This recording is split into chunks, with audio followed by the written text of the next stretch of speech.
Last night my kids were asking me what a Starbucks cranberry bliss bar was and that they'd like to try one, so I woke up this morning and got started immediately. First, I'm making the blondie base using freshly milled einkorn and fresh cranberries left over from Thanksgiving. This batter will have a rich flavor from using 1 cup of einkorn sourdough discard. I'm also using delicious notes from fresh ginger and lemon peel. The batter is nice and thick, and I fold in the freshly chopped cranberries before transferring the batter to a parchment-lined baking pan. This bakes in a 350-degree Fahrenheit oven for 40 minutes until nice and golden. And meanwhile, I make the cream cheese frosting. This is an unrefined frosting, free of powdered sugar and only lightly sweetened. After the blondie base has cooled, I spread my cranberry bliss frosting all over the top, sprinkling with more dried cranberries for garnish. This looks and smells so good, and the base is so thick. I cut triangles just like Starbucks and then whip up some homemade white chocolate using cacao butter, coconut butter, raw white, vanilla, and maple syrup. A final drizzle over top, and then get ready to serve my angels. But first, a moment for these. This is the Starbucks Cranberry Bliss Bar. I think maybe the best dessert, or maybe even food I've ever tasted. Cranberry, and it's perfect for the season. Wow, wow, wow, wow, wow. This is the smoothie I drink every single morning. It has helped my energy stay so balanced throughout the day. It's helped my digestion. It's even helping me lean out, which is a really nice perk. I start with celery, carrots, and broccoli sprouts. This is all about gut health and supporting those detox pathways. And I add the lemon with the peel to wake up digestion, get everything moving. All amount of whatever berries I have on hand. It's enough for antioxidants. Olive oil to keep my blood sugar stable. 20 grams of protein, keeps you full and supports your metabolism. A small piece of green banana for prebiotic fiber. This feeds your healthy gut bacteria. Cinnamon, Brazil nuts, selenium, pumpkin seeds for zinc, pinch of mineral-rich sea salt, vitamin D plus K2 drops. And I normally just use water. Today, since I have a little bit of my homemade sunflower seed milk, I'm gonna use this. That blend. There was a time when I used to skip breakfast, but at 40 years of age, I know that is not a good idea for me. I need stable energy, strong, healthy gut, and I need beauty food. Cheers. Absolutely delicious.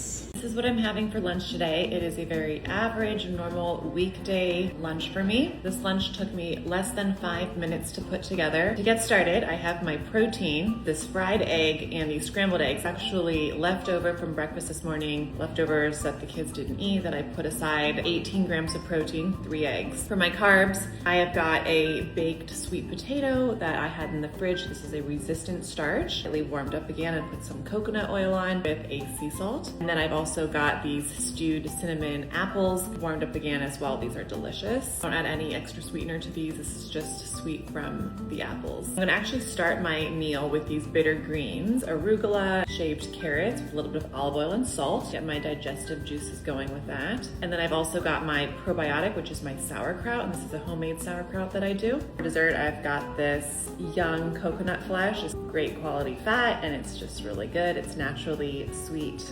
Let's eat.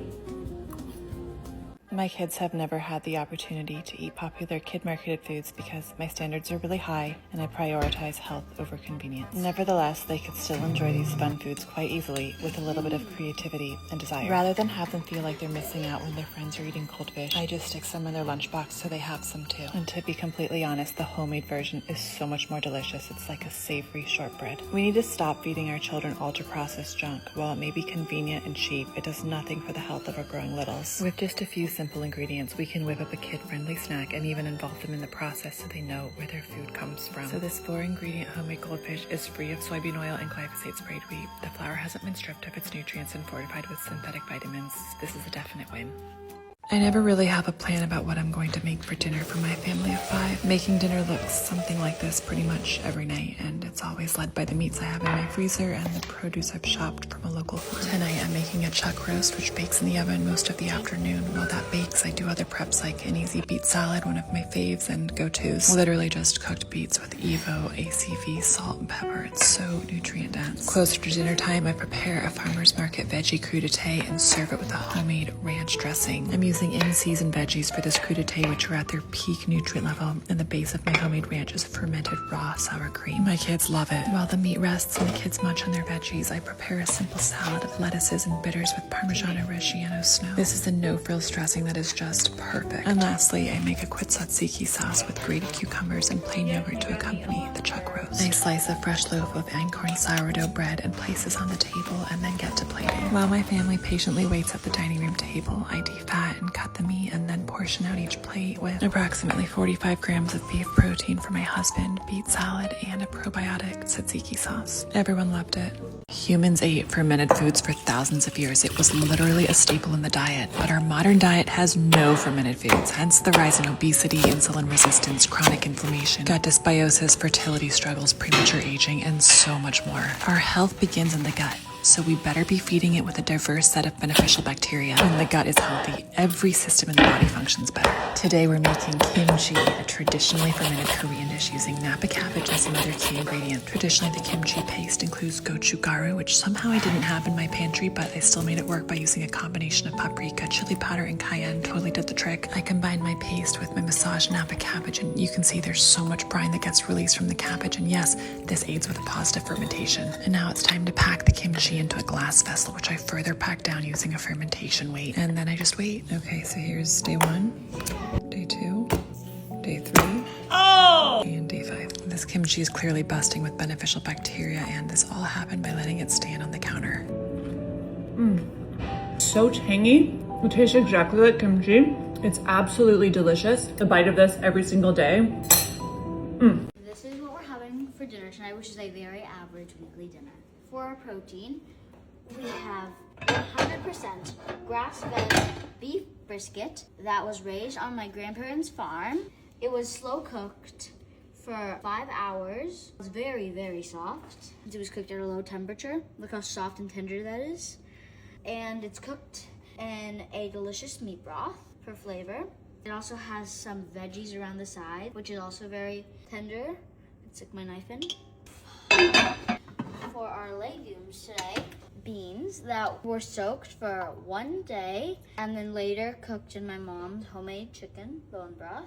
They are delicious and high in flavor. So next, for our carbohydrates, we have sprouted brown rice. Let's eat.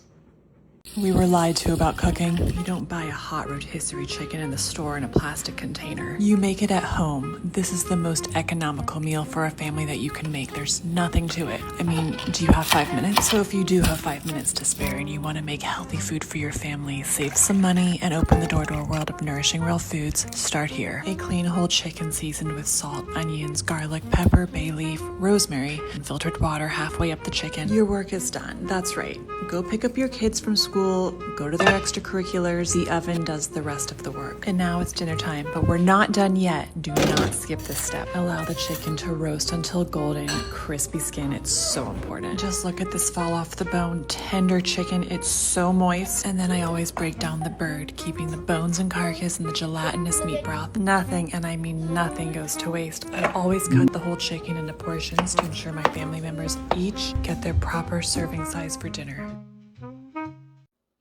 Store-bought food I no longer buy for my family. Bread. Now, before you say anything like, oh my gosh, I can't make bread, anyone can make this bread. There's no sourdough starter, there's no instant yeast, there's no leavener. It's literally just one ingredient, buckwheat, which is gluten-free, water and salt, but those don't count. I started making this bread 8 years ago. It completely transformed my life, just like a whole roasted chicken did. It will transform your life. It tastes so good for you. You can save so much money. You can improve your health by making your own bread. And I would recommend starting here because it just takes one ingredient. Making your own bread will probably cause you to want to make your own butter, which will cause you to want to make a whole roasted chicken, which will cause you to want to consume raw milk, which will cause you to want to have backyard chickens, which will cause you to want to have a sheep, which will cause you to want to buy a half cow.